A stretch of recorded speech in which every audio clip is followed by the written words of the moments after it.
Why do you see this high court decision as a victory for the Hispanic community? Our association represents the interest of the 4.5 million Hispanic-owned firms in this country that collectively contribute over $750 billion to the American economy. And despite all of the challenges in the pandemic, we remain resolute and energized, trying to make a go of it here in 2022. We're in touch with the White House constantly, and we realize that they're working very hard to provide us the resources to battle the pandemic, and we're very appreciative of their work and their effort. On this issue, we agree with the United States Supreme Court. Our Association of Privately Owned Businesses believes that we should have the right to run our own businesses as we see fit. And while we certainly appreciate all of the effort of the White House, and we understand and appreciate the motivation, this was just a bridge too far. We do not want to politicize this thing. We have been supportive of the Biden administration, and certainly we were supportive of the passage and got very involved in trying to get the Infrastructure Investment and Jobs Act, or the infrastructure bill, passed. We were delighted when that happened. But right now, our number one challenge is finding and retaining qualified employees to put this additional mandate upon us. It is just untenable, and we simply had to speak up, and so here we are. You say entrepreneurship and innovation will get us out of this pandemic, not mandates. But then I'm sure your businesses in your council have been affected by Omicron, where businesses have had to shut down because they want to keep their staff safe. If it was regulated to make it easier and less confusing, then isn't that a plus? It is a plus, and we certainly understand the motivation behind what's transpired here. And that's why we want to be very careful to make sure that this does not get politicized. But listen, I'm speaking to people on the ground. If you can imagine the United States map, beginning in the Northeast, I just spoke to Carlos Medina of the New Jersey Hispanic Chamber. He and his chamber and their business owners stand with us in opposition. Go all the way down to Florida, Julio Fuentes from the Florida Hispanic Chamber. Him, his chamber, and all their members stand in opposition along with us. Go to Texas, Massey Villarreal, the vice chair of the Texas Association of Business. Him, their members, their employees, their businesses stand with us in opposition. In California, Taide Aburto of the Hispanic Chamber of E-Commerce. In Illinois, Jaime De Paulo of the Illinois Hispanic Chamber of Commerce. All of their businesses, all of their members stand with us. We understand the gravity of it. No one is feeling this more than we are, believe me.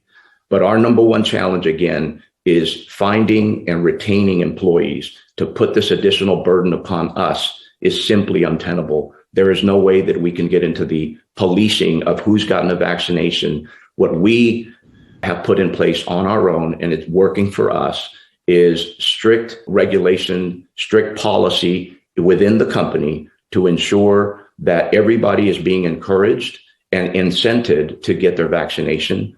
Secondly, a rigorous testing protocol. And then thirdly, putting policies in place that will help mitigate the spread and localizing it and quickly removing it from the workplace. That is working for us. We understand, again, the motivation and appreciate it. But at this point, it simply was too much for our business owners. And I'm hearing this all over the country, that all these businesses and these business owners stand with us in opposition of this. And this is why we felt that we had to speak up. You alluded to it just a moment ago, but the numbers bear that the Hispanic community has been disproportionately impacted by the pandemic. Can you briefly just break down for us how so? We are catching up, and a great deal of credit goes to the White House. We want to bring the jobs panel in for some instant reaction. Javier. You know, based on the conversations we were having, we were set to say a jobs number between 250,000 to 300,000. So to hear north of 450,000, we're delighted, obviously. I represent the people on the front lines of the crisis. They're the small and medium-sized businesses that are driving this job growth nationwide. And they're still telling me that it's sure we can celebrate, but we need to stay focused. We need to continue to try to stabilize the economy. We need a stable political environment. We need to manage inflation, and we need a healthy and prepared workforce that's ready to continue to hit it along with us. You do that, and you'll get a small business community that will continue to grow. continue to create jobs, and continue to drive the American economy. Trying to diversify our Senate, our Congress, our White House. Anyone with a dream can accomplish it as long as that person is willing to work hard. Help transform the life of men and women. President, CEO of the United States Hispanic Business Council, with us as well. We talk so much about lower-income Americans, middle-class Americans who get hit the hardest by inflation. Is that true for small businesses? Absolutely. Absolutely. I think I understand the administration's motivation in trying to give borrowers maybe a sense of relief. But this open checkbook policy, it's ill-conceived. I'm not against helping our students, but sometimes I wonder if this administration truly understands the monumental challenges that America's small business community is facing. Explain to me what happens to how small business is unable to weather the storm in the way larger businesses are as well. Well, I mean, we don't have the resources. We don't have the stockpiles of cash.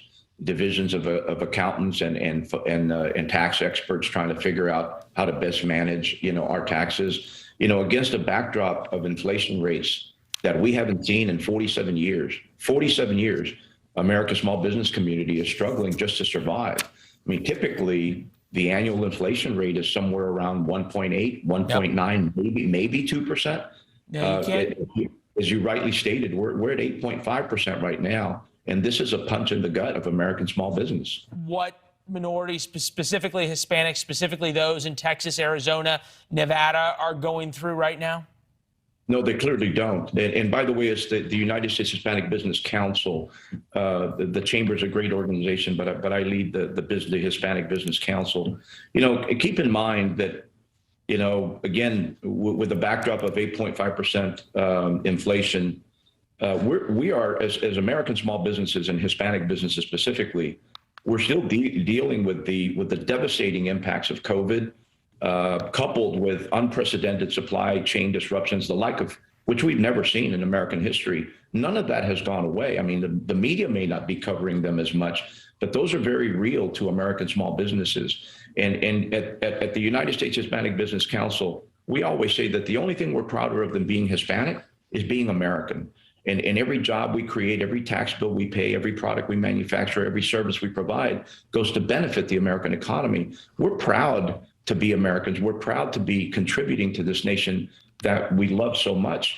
But this inflation that we're seeing right now, and no relief whatsoever, if you couple that, Leland, with the rising gas prices that we're all experiencing, our small business community is to the point that some of us are barely able to meet payroll and cover, our operating expenses. Yeah. This is critical for us. So much of the investment in America and so many jobs are created, as you point out rightly, by small business. Javier, President and CEO of the United States Hispanic Business Council, thanks for being with us. Javier, can I start with you, if you don't mind? Just when you get these numbers and they come in like this, it's disappointing for many Americans watching this when they continue to see the economy shrink, and then the term recession, as we heard from the President of the United States yesterday, be brought up in the briefing room now, has a lot of people fearing for their finances, essentially, and their future. Your thoughts? It's indicative of an administration that's lost touch. Democrats talk about climate change by way of example. And Hispanics, we care about the environment, but the Biden administration has gone too far too fast.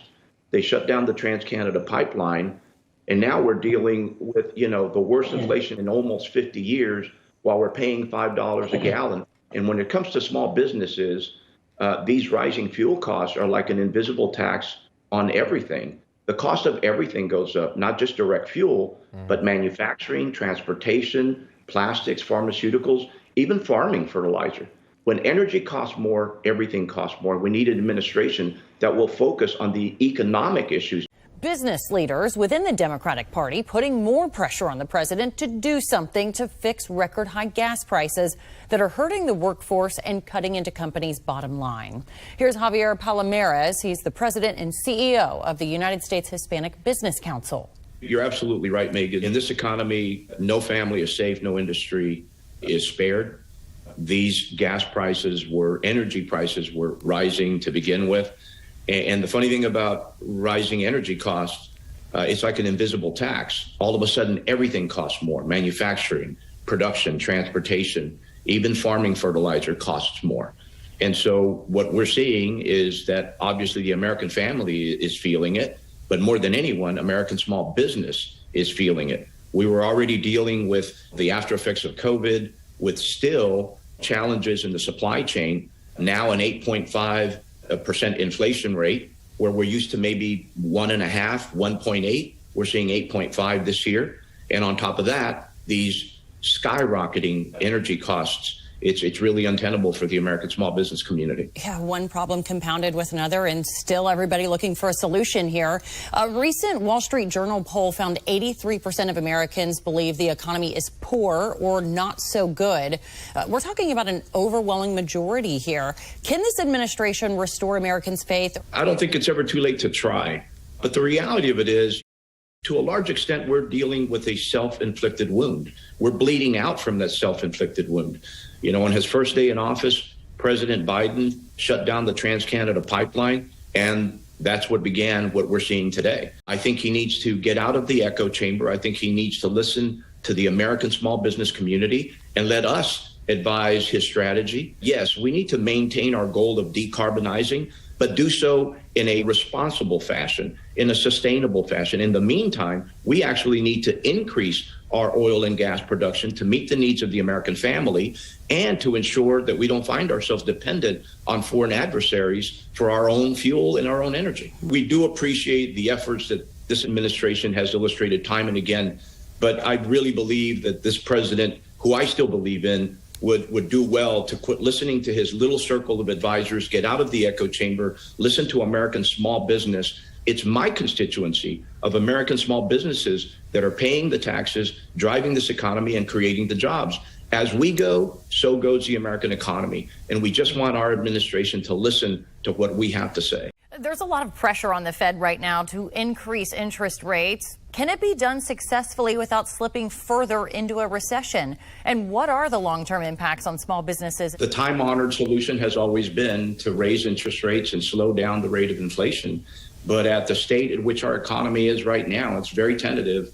I can't see what the solution would be. Obviously, they're going to have to tinker with interest rates. So I wish Chairman Powell all the luck in the world. We're pulling for him. But they're in a tough situation. This economy is a very tricky situation right now. Small businesses are probably feeling it more than anybody else in America right now. Well, today, President Biden spoke at the Port of Los Angeles, saying his administration is doing everything they can to bring down inflation, yet he continues to blame the war in Ukraine and supply chain issues. Many Americans, they just seem tired of hearing this excuse. No matter what the administration continues to say, they're overlooking what to me is a very obvious step, and that is talking to America's small business community. We create 67% of all new jobs in this country. We're still dealing with COVID. We still got supply chain issues. We now are facing an 8.5% interest rate, the highest we've seen in 45 years. And energy costs are up astronomically. Only 46% of the oil that comes out of the ground actually goes into gasoline. And I'm disappointed that they've not seen this. They haven't swallowed their pride and put the people in front of the politics and allowed the oil and gas industry to do what it can do, what it's ready to do, and what our nation is capable of doing, and that is opening up the fuel lines and making sure that we go from being energy dependent back to being energy independent. If they did that alone, Megan, I think it would illustrate to all Americans, whether Republican or Democrat, that these guys get it and they're trying to do the right things and they're putting the American people before politics. If the administration can't get things done, what are you telling small business owners? You mentioned company CEOs. I just got off the phone with Scott Anderson, the CEO of Zions Bank, who called me personally and said, Javier, we're in this fight. We know that small businesses are having a very difficult time finding the kind of financing they need to stay alive. Never mind grow the enterprise, just to stay alive. And Javier, I want you to let them know our doors are open. I'm available to you. Anything, anytime that Zions Bank can do to help America's small business community,